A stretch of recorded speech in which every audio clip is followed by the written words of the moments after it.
How to know God's will. Yan ang isa sa mga pinakamadalas na maitanong. Paano po ba nalalaman ko anong kalooban ng Panginoon para sa akin, para sa decision ko, para sa gagawin ko? At katatapos mo lang sagutin na yung isang nagtanong, may bago na namang nagtatanong dahil napakahalaga para sa atin na malaman ko anong kalooban ng Panginoon at nang maisa katuparan natin sa ating buhay. At yan ang ating sisikapin ngayong pag-aralan sa tulong ng Panginoon, how to know God's will. Salamat Ama dahil pinapakita nyo sa amin ang inyong kalooban upang kami bigyan ng gabay, hindi kami maligaw at kami malagay sa tamang landas. Turuan niyo po kami ngayon na kilalanin ang kalooban niyo sa aming buhay para yun ang masunod at yun ang manaig. Pagtawarin niyo po kami sa aming mga kasalanan. Teach us, Lord, guide us, heal our diseases, both spiritual and physical diseases, O Lord. At nawangin niyo pong salita maging gamot sa aming buhay, lakas, liwanag, gabay, kanlungan. Hinihiling namin, Ama, na kayo pong maging tagapagsalita at tagapangaral, gamitin niyo lang ang lingkod ninyo na inyong kasangkapan. Praise you, Lord, and we thank you, we honor you, seeking your wisdom. In the name of your Son, Jesus, we pray. Amen. How to know God's will? Mahalagang tanong, lalong-lalo sa mga anak ng Diyos na gustong sundin ang kalooban ng Panginoon, yung nadadala na sa kasusunod sa kanilang sariling estilo na puro mali ang inuuwian, at yung gusto talagang mapaayos ang buhay. First of all, to know God's will, know the Bible. 2 Timothy 3:16-17, everything in the scriptures is God's word. All of it is useful for teaching and helping people and for correcting them and showing them how to live. The scriptures train God's servants to do all kinds of good deeds. Napakahalaga na kilalanin ang alam ng Biblia, yung tinuturo nito upang mailapat sa buhay.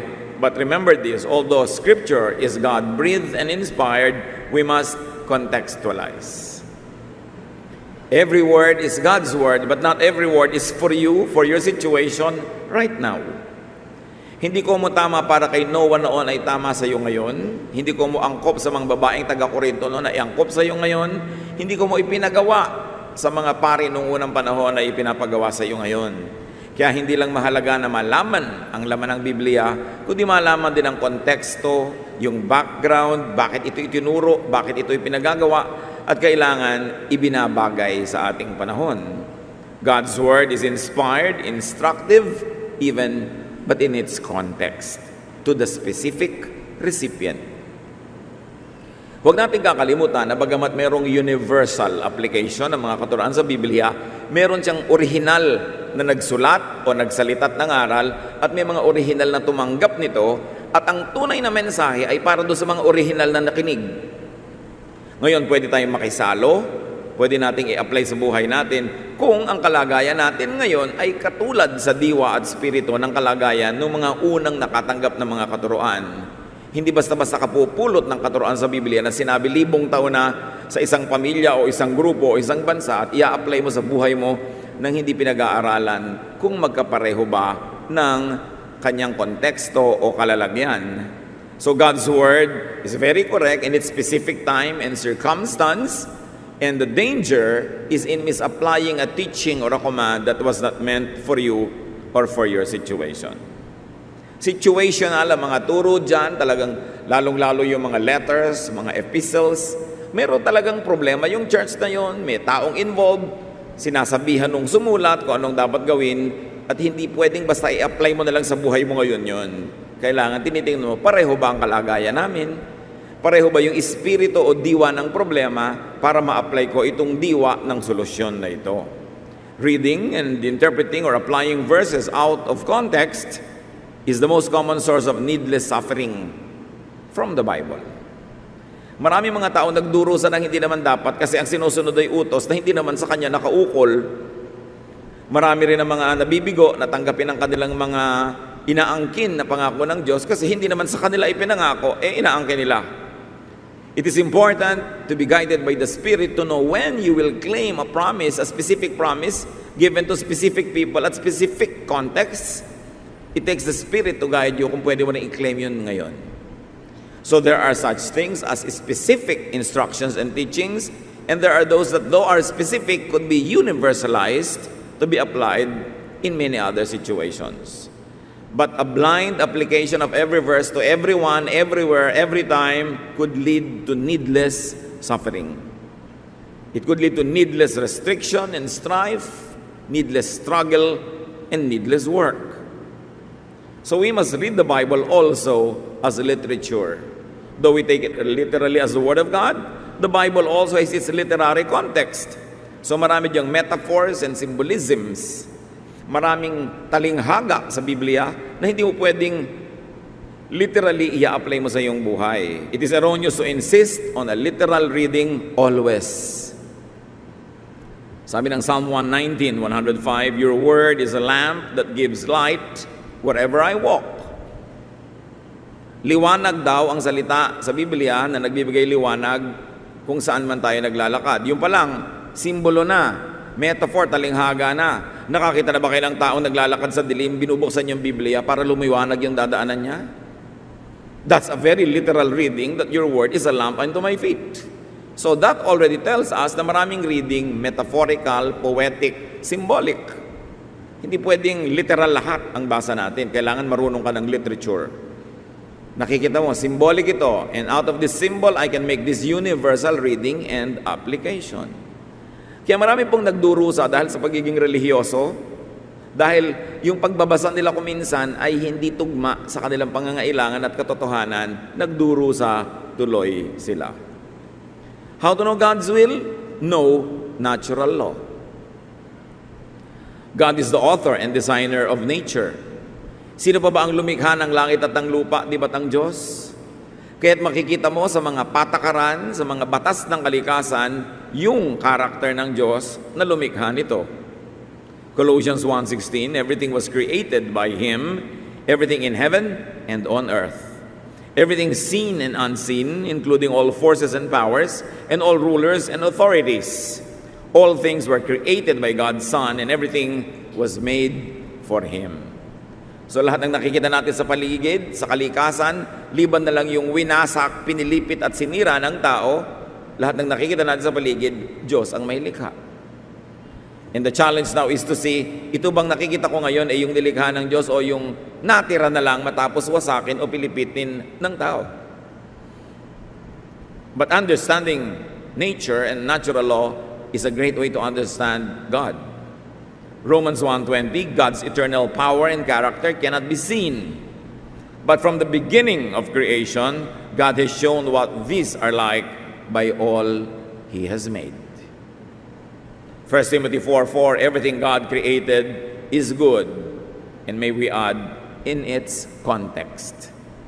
Lahat ng bagay may konteksto. May mga elemento ito, may mga sangkap na nakapaligid na nagbibigay ng kahulugan. Dapat bago mo kuhanin yung ganung kahulugan, tingnan mo muna kung yung mga sangkap na nakapaligid, ganun din nga. Mahalaga. So we are to respect natural law. As much as possible, abide by natural law. What is God's will for you? That you should sleep 8 hours a day. What is natural for you? That you should sleep as much as possible at night. Kaya pinadilim ng Diyos yung gabi para kaantukin at matulog, pinaliwanag yung araw para kagising. Yan ang challenges ngayon ng mga taong nasa night shift, nagtatrabaho sa mga gabing oras, naapektuhan ng katawan. Minsan hindi mo naman napipili kasi yun lang ang choice mo sa pagtatrabaho para ka kumita. But what must you do to minimize and mitigate its negative impact on your body, on your emotion, on your spirit? Kaya dapat yung natural law, alam natin. Romans 2:14, some people naturally obey the law's commands, even though they don't have the law. So kahit na wala ka nung nakasulat na utos ng Diyos, titignan mo lang yung kalikasan, marami ka ng utos niya na mababasa at mauunawa. Even Paul, in his high ambition to save souls for the Lord, was prevented by strong winds, meaning natural law. Acts 27:14-15, before very long, a wind of hurricane force, called the Northeaster, swept down the island. The ship was caught by the storm and could not head into the wind, so we gave way to it and were driven along. Kahit si Pablo, kahit sinong missionary, kahit gaano kataas ang adhikain mong dali ng salita ng Diyos sa isang lugar, kung sumasalungat yung hangin, igagalang mo yon at hindi mo yun babaligtarin. In other words, even in your obedience to God and to your mission, you must still adhere to natural law. So people respect natural law in seasons. For instance, Luke 12:54 to 55, he said to the crowd, when you see a cloud rising in the west, immediately you say, it's going to rain. And it does. And when the south wind blows, you say, it's going to be hot. And it is. Nababasa ng tao ang ibinabadya ng panahon. Sa tingin mo palang uulan bukas, di pag alis mo ng bahay, may dala ka na ngayong payong o kapote o whatever. O hindi ka gagawa ng activity na outdoor na mababasa. Galatians 4:10, you are observing special days and months and seasons and years. Kasama talaga yun sa tunay na pagsunod sa kalooban ng Diyos, ibinabagay mo rin sa panahon. Gusto mong gumawa ng mga pagdiriwang, mga anibersaryo, huwag mong itapat sa rainy season dahil alam mong mamabasa ang iyong event, uulanin ka. Jeremiah 8:7, even the stork in the sky knows her appointed seasons, and the dove, the swift, and the thrush observe the time of their migration. Kumisan, ang pinakamalaking challenge, kahit sa atin, sa church, yung may mga gustong magpakasal sa garden, pero tag-ulan. Hunyo, Hulyo, Agosto, tagbagyo, tag-ulan, si bride gusto maglakad sa garden. Sasabihin mo na, sister, baka ulanin ang ating kasalan. Bakit hindi mo ilagay indoor? Pastor, magdasal na lang po tayong huwag umulan. Kayo na lang. Bakit ako magdadasal sa Diyos na huwag pa ulanin? Tag-ulan. Hindi mo ba alam na ang Diyos ang nagtakda ng tag-ulan? So magkakasal ka ng tag-ulan, ang gawin mong atar, kapote, bota. Pero huwag mo kong paguri na magdasal sa Diyos na huwag paulanin dahil tag-ulan. Yun ang sinasabi natin, respect natural law because it's God's will. Siyempre, may mga churches talagang they were founded in June, July, August, ganyan mga buwan. Ang suggestion ko, pag meron kayong celebration, bring it indoors from the beginning. Or, humanda kayong mabasa. O ilipat nyo yung inyong anibersaryo. Nakakaintindihan kayong hindi talaga yon, pero para matupad yung mga plano nyo, ililipat nyo. Pero huwag nyong salungatin ang kalooban ng Diyos. Tulad ngayon, nagbabago ang panahon. Mga kapatid, hindi nagbabago ang Diyos. Nagbabago lang ang panahon. So uminit, umaraw, mag-global warming, hindi nagbabago ang Diyos. Mahal pa rin niya tayo, mahal niya ang planeta. Kaya mag-adjust lang tayo. Kung mas mainit ngayon, kung hindi tag-ulan, biglang umuulan, mag-adjust ka. There are changes happening around us, but it doesn't mean that the world is ending. Natural lang na nagkakaroon ng panibagong mga style na ginagawa yung planet para mabuhay siya at ma-refresh. Jeremiah 8:7, even the stork in the sky knows her appointed seasons. Tulad ng binasa natin, kahit mga ibon, alam nila kung kailan sila lilipad, alam nila kung kailan sila magmamigrate. Yung mga ibon sa North Pole, sa mga magiginaw na bansa, dumadating dito sa tropics, pag mag-winter na doon, lahat may panahon. How to know God's will? Gawin mo yung mas madali. Know God's will revealed in nature and do not fight it. Go along with it. How else do you know God's will? Pray. So may intellectual exercise, may physical exercise, at mayroong spiritual exercise. Seek guidance from the Spirit. 1 Corinthians 2:10, God's Spirit has shown you everything. His Spirit finds out everything and even what is deep in the mind of God. Hindi natin laging naaarok ang kalooban ng Diyos, pero yung Espiritu niya na nasa atin, yun ang nagbibigay sa atin ng pahiwatig kung ano ang niloloob ng Diyos. Kaya mahalaga sa prayer life, yung spiritual ka. Malapit ka sa Diyos para maunawa mo mga udyok, mga pahiwatig ng Espiritu na hindi kayang sabihin ng salita o ituro ng sino mang teacher. Romans 8:26, in certain ways we are weak, but the Spirit is here to help us. For example, when we don't know how to pray or what to pray for, the Spirit prays for us in ways that cannot be put into words. Isang dapat nating maunawa, na yung Espiritu ng Diyos na nasa ating puso, nananalangin para sa atin kahit tayo mismo ay hindi nananalangin. Kaya maganda na meron tayong malapit na relasyon sa Espiritong ito ng Diyos na nananahan sa atin. Sa pamumuhay ng malinis, matapat, banal, lalong gumaganda ang relasyon natin sa Spirit, and therefore this Spirit is able to pray for us even more. The Spirit is able to reveal to us the will of God. Therefore, in prayer, we ask for what God wills to give us, and our prayer gets answered. Ang talaga namang prayer hindi yung hinihingi mo sa Diyos yung gusto mo, kundi hinihingi mo sa Diyos yung gusto niyang ibigay sa iyo na hindi niya ibibigay kung hindi mo hinihingi. Kaya kailangan mag-pray ka at tama, ayon sa kalooban ng Diyos ang pinagpe-pray mo.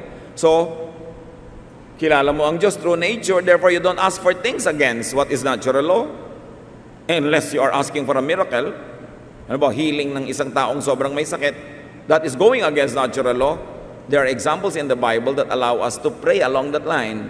But there is no guarantee that you will be answered. But in faith, why don't you pray anyway? Kasi may mga example na nangyari. So alam natin na what to pray for and what not to pray for. Pray through meditation and through quiet time. Mahalaga yung wala kang ginagawa, wala kang iniisip, tahimik ka lang sa presensya ng Diyos at nare-reveal sa iyo yung mga gusto niyang ipahiwatig, ipaalam through quiet time, without words.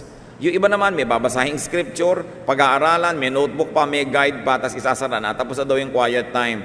No, quiet time primarily means quiet.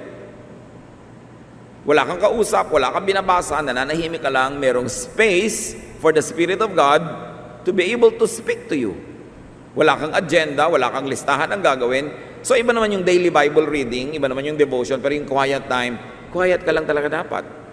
It is the secret of powerful spiritual life, to be still before the Lord and know that He is God. Many people receive revelation while praying.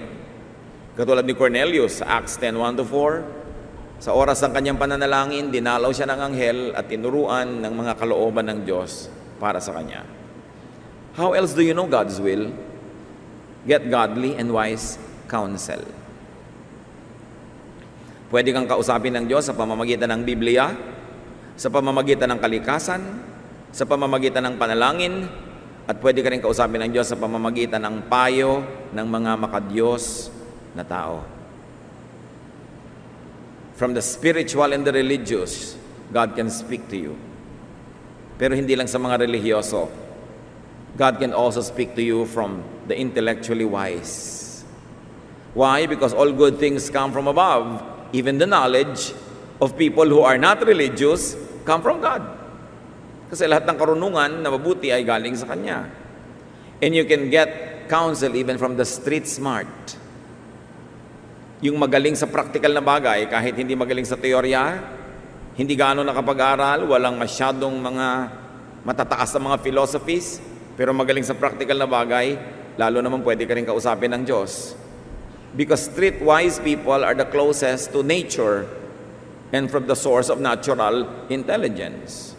All God's knowledge and all good knowledge is from heaven. Because the earth is the Lord's and everything in it, according to Psalm 24:1. Lahat ng karunungan. So hindi mo pwedeng ilimit ang sarili mo na ang kausap mo lang religious people. Actually, kikitid ang utak mo pag religious people lang lagi ang kausap mo. Dapat may kausap ka rin ng mga academicians, mga intellectual, mga scientists, mga tindera, mga janitor, mga tao sa kalsada. Kasi lahat ng karunungan na maganda at tama galing sa Diyos, kahit sino pa ang pinagtitiwalaan at pinapahawak nung dunong na yon. The quickest way really to have a narrow mind is to limit your source to religious people. Magiging out of touch ka with reality at puro teorya at puro kalangitan at kabilang buhay ang iisipin mo, nandito ka pa. Dapat balance ang feeding ng ating isip. How else do you know God's will? Listen to your heart. Makinig ka sa pintig ng iyong puso, makinig ka sa iyong nadarama. Although, hindi ito napaka-reliable na source of guidance, pero yung nadarama natin ay pwede ring gamitin ng Diyos para magpahiwatig. Proverbs 14:10, no one else can really know how sad or happy you are. And according to the New International Version, each heart knows its own bitterness and no one else can share its joy. ikaw lang ang nakababatid ng laman ng iyong puso. Minsan may magtatanong, Pastor, sino po ba ang God's will para sa akin na pakasalan? Lalaki A o lalaki B? So, aalamin mo na lahat yung mga factor. Then magtatanong ka na isa, sino ba yung mahal mo? Si A po. Kailangan pa bang i-memorize yan? Diba? Yun ang sinasabi ng puso mo eh.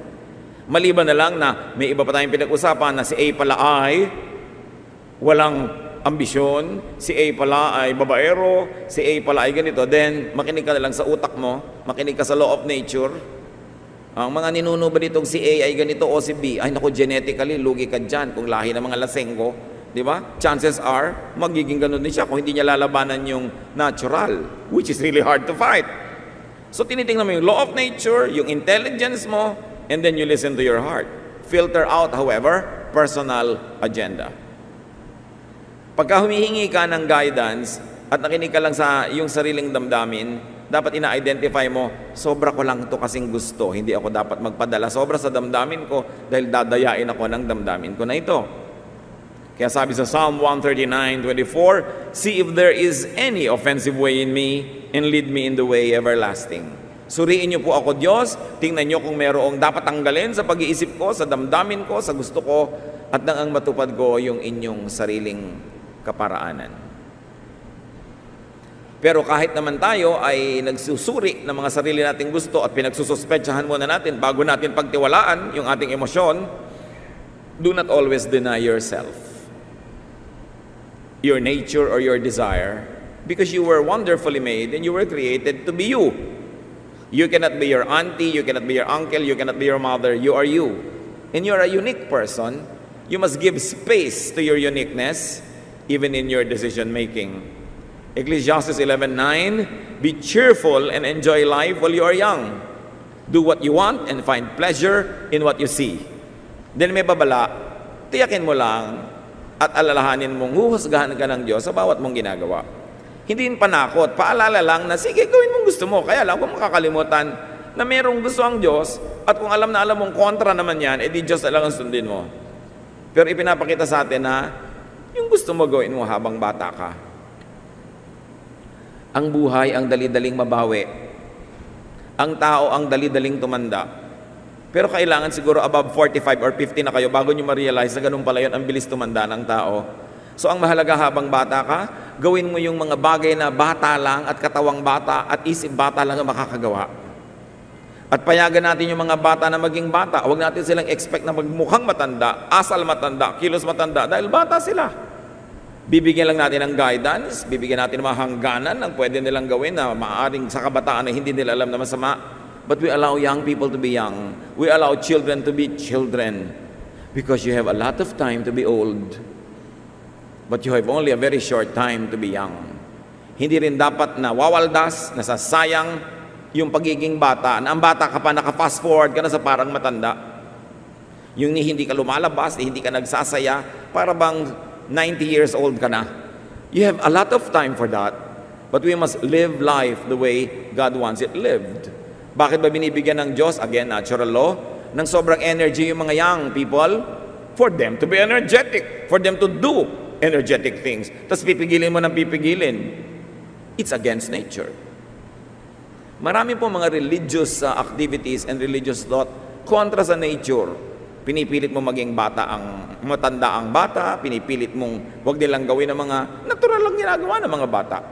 Basta alam natin yung limitasyon at hangganan ng ating moralidad, hindi napapanganib yung buhay, we must allow people to live in their age and age bracket. How else do you know God's will? Observe outward events. Because God is God of nature and God of the universe, God can guide you through what happens around you. Observe outward events and interact with them. Interact with God when He chooses. Because God sometimes can be actively involved in our life. In real time. Hindi laging ginagawa ng Diyos, pero kung gusto niyang gawin, walang nakakapigil, na siya mismo ay sumali sa mga aktwal na nangyayari sa ating buhay, at nandun siya, even sometimes to override the law of nature. So we must be sensitive. Acts 16:16, Paul and his friends went through Phrygia and Galatia, but the Holy Spirit would not let them preach in Asia. So, nangangaral sila Pablo kung saan-saang lugar, pero yung mga lugar na hindi pinayagan ng Spirit na puntahan nila. So, the Spirit was actively involved in the mission, and in fact, it was the Spirit that was preventing them from going to some place. So, hindi ko mo mission, hindi ko mo godly work, pwede mo nang gawin sa lahat ng lugar, sa lahat ng oras, kahit kailan mo ibigin, kasi kahit yon ay may direksyon na ibinibigay ang Espiritu ng Diyos. So it's important to be sensitive. Pag hindi mo alam talaga, kapatid, kung anong gagawin, hindi mo alam sinong pipiliin, si manliligaw A, manliligaw B, negosyo 1, negosyo 2, employment C or D, take exploratory and experimental steps. Hindi mo alam kung ang swimming pool na tubig ay mainit o malamig. Anong gagawin mo? Di ba ilulubog-lubog mo ng konting daliri mo? Titingnan mo. Yan yung sinasabi nating exploratory steps. But be cautious. Take tentative steps only. You don't dive into a pool to know kung mainit o malamig. Kasi huli na, kung malaman mo na too hot or too cold for you. Test. Pag tinetest mo ang isang bagay, gusto mo halimbawang magnegosyo, magtatayo ba ako ng sari-sari store o magtatayo ba ako ng restaurant? So take exploratory steps. Go to people that you know na may mga ganitong negosyo, maupo ka doon maghapon, tumulong-tulong ka, mararamdaman mo kung para sa'yo, gusto mo ba ito? Take exploratory steps. It's important. At kung nakita mo na ang ipinakita sa iyo ng kapaligiran, ng payo ng mga marurunong, regroup, replan, redesign, improvise as needed. Dapat ang tao hindi matigas ang ulo. Gusto mo ng ganong negosyo, pero nung pinag-aralan mo, nakita mong, ay, may mga disadvantages, hindi bagay sa iyo o mahirap gawin, dahil hindi tugma sa mga gift sa iyo, di willing ka dapat pinapalitan ng iyong plano. Gusto mong maging girlfriend si ganong babae, papasok nakausap mo, nalaman mong ganito pala at ganon, di willing ka dapat na either hindi ituloy yun o i-delay. Dapat handa ka mag-react sa ipinapakita sa iyo ng Diyos. Because God opens a door, closes here, opens there, dapat bukas ang iyong mata. Pagkalooban ng Diyos, hindi pilit, hindi unnatural, hindi hirap na hirap. Alam niyo, mayroong mga tao, hirap na hirap sila na lumikha ng isang bagay. Halimbawa, gustong-gusto mong sumikat. So kung ano-anong pinaggagawa mo para ka lang sumikat. Meron naman mga tao, likas lang na sumisikat kasi yun ang kalooban ng Diyos para sa kanila. Pero para mangopya ka ng talent ng iba, tumahi ka ng mga istorya, gumawa ka ng mga event para lang ikaw ay lumutang, mahirap gawin yon. Mahirap magpa-star kung hindi ka naman talaga star material o nasa isang maling lugar ka o maling larangan. So dapat natural ka lang at yung natural maghaganap, ayaw mo man o hindi. And remember that God gives progressive revelation. Hindi naman ibinibigay sa iyo ng Diyos lahat ng kaalaman eh. Every step of the way, bibigyan ka ng konti. At dahil masunurin ka, nakamove ka ng 2 steps. Pagdating doon, mananalangin ka na naman, maghahanap ka na naman ng, halimbawa, liligo ba ako sa kaliwa, sa kanan, aakyat ba ako, bababa, and then i-reveal sa iyo ng Diyos, take steps ka na naman. So, konti-konting steps, para kung nagkamali ka, madaling umatras. Ay, mali, aatras ako. Pero yung aandar ka ng walang preno, tuloy-tuloy, dire-diretso, kahit malaman mo ng mali ka, hindi ka na makapigil ng sarili dahil meron ka ng velocity, meron ka ng buwelo, mahirap yun. Kaya hindi nagpapadalos-dalos ang tao. Lalo sa mga, anong course ba ang pag-aaralan ko? Tas lipat ka ng lipat, shift ka ng shift. Sayang ang panahon at pera. O, sino ba ang pakakasalan ko? Nagmamadali ka, tapos nakasal ka na nung nalaman mong, ay, hindi pala kayo bagay. O, mamumuhunan ka agad sa isang negosyo na nung kalagitnaan doon mo lang nalaman na hindi pala yun talaga ang gusto mong gawin at hindi bagay sa iyo. So, dahan-dahan. Sabi ng matatanda, ang naglalakad ng marahan, kung matinik ay mababaw. Be tentative. Be willing to change your mind. And finally, at least for today's discussion, how do you know God's will? Get the best advice from all of the above and move. Move na. Pag na-consider mo na yan, natural law, God's Word, counsel of godly people, counsel of intellectuals, counsel of streetwise people, your emotion, the events around you, the seasons, natural laws, dapat may gawin ka na. Decide and go for it. Commit. Kung meron ka ng clear guidance, mamuhunan, tumaya ka na. Kasi walang mangyayari kung hindi ka talaga magte-take ng risk. Lahat may risk. Lahat ay merong pagsasapalaran. Kahit gano'ng karaming research, aral, dasal lang ginawa mo, darating ang panahon, magde-decide ka, tataya ka sa gusto mong tayaan, and as they say, the die is cast. Kung nagkamali ka doon, nabigo ka, nalugi ka, natalo ka, di at least marunong ka na ngayon. Next time, alam mong hindi ka dapat doon magpunta, may iba ka ng choices, huwag na lang uli doon. But, sabi sa Ecclesiastes 11:4, if you worry about the weather and don't plant seeds, you won't harvest a crop. Kung magtatanim ka at lagi kang nakaabang, uulan ba, aaraw ba, magkakaroon ba ng tagtuyot, La Nina, El Nino, magkakaroon kaya ng enough fertilizer supply during the year? Pag inisip mo lahat yan, di ka magtatanim. Kasi sabi, pagka na-minimize mo na yung risk, na ipanalangin mo na, napag-aralan mo na, nakakuha ka ng advice, etc., etc., gawin mo na. Dahil ang isang susunod na pinakamalaking pagkakamali, yung wala kang gawin. So you live, and living takes risks. Kaya nasasabing, mabuhay. Siyempre, nabubuhay ka. Papayagan ko ba ang anak ko na maligo halimbawa sa isang outing? Naku, baka malunod, maraming nalunod, so hindi ko na lang siya papayagan. Buong buhay, hindi ko na papayagan. O, bibigyan ko siya ng swimming lessons. Bibigyan ko ng clear instructions kung kailan siya pwedeng maligot, hindi. Sa mga safe, pwede. Yung mga dangerous, yung mga alon-alon, wag na lang. Para mag-enjoy ka na lang sa tabi ng buhangin, pero wag na doon sa tubig. Para sigurado makauwi ka nang hindi ka nalunod. What do you do? Kaya yung mga mountain climbers, meron tayong mga kakilala involved in athletics. Pagkatapos, kalalangoy sa isang malaking event, nalunod. What can you do? The people died living. What do we mean? O namatay siya na ginagawa niya yung gusto niya paglangoy, hindi ba mas mainam naman yun kaysa ang tagal niyang buhay, pero nandoon siya sa isang sulok at wala namang kabuhay-buhay yung buhay niya. In other words, when you die in the act of living, in the act of pursuing your dreams, in the act of living out your plans for your life, then die. Ganun talaga. Kung takot na takot kang ma-aksidente, hindi ka natatututong sa kalsada. So, hindi ka nga namatay sa aksidente, pero andun ka lang, safe na safe, wala naman nangyayari sa buhay mo. I am not saying that you should take needless risks. But for you to really live, you must be willing to take risks. And if that risk is not life-threatening, hindi ka naman namatay, nalugi ka lang, nabigo ka, nasaktan, pick up the pieces, get help from God, and live again, and live again. Mga kapatid, huwag kayong madadala to the point na ayaw nyo nang mabuhay. Ano ibig sabihin natin? Yung ayaw nyo na mag-risk, ayaw nyo nang tumaya sa buhay, sobrang safe na lang, buhay nga kayo, pero anong uri naman ng buhay yun? What quality of life? So, tingnan ang kapaligiran and proceed when auspicious. Pag green light naman, yung nakikita nyo sa kapaligiran, go. And then retreat when unsuccessful. Retreat could be the biggest act of courage.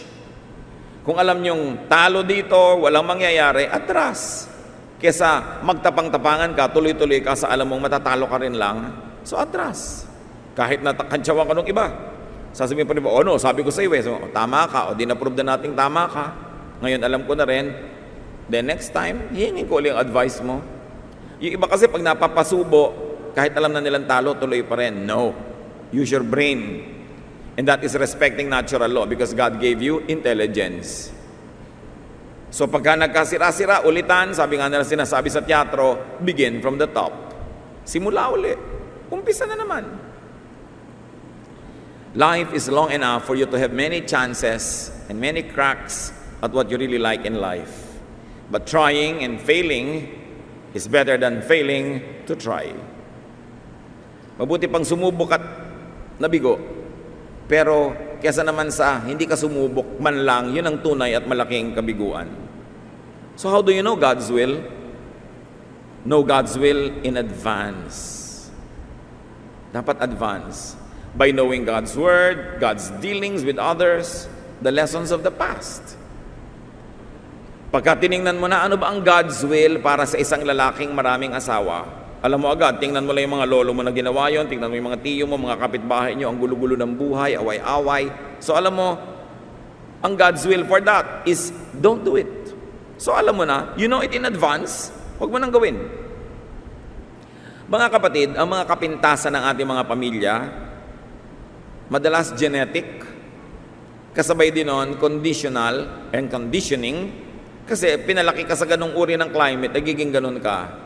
Pero kung napansin ninyo na may mga kaugalian na inyong mga lolo, magulang, tiya, at maging ang henerasyon nyo na hindi maganda, putulin nyo na, huwag nyo nang ipamana sa next generation. So, you know God's will in advance by looking at the errors others did in the past and the result that it gave to them.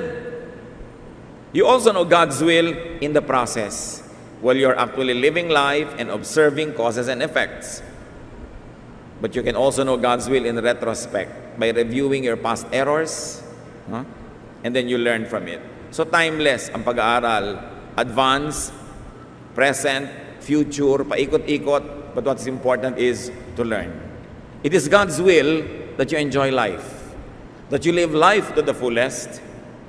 Kung gusto ng Diyos na nandun na tayo sa langit, sa kabilang buhay, di kinukuha na niya tayo dapat. Nandito pa tayo para maging busy tayo, living a life here and now. So get a life. Dapat mabuhay.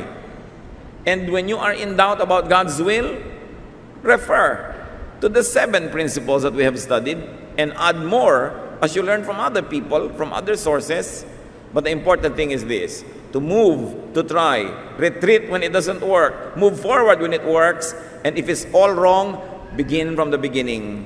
God is great at giving us second and third chances in life.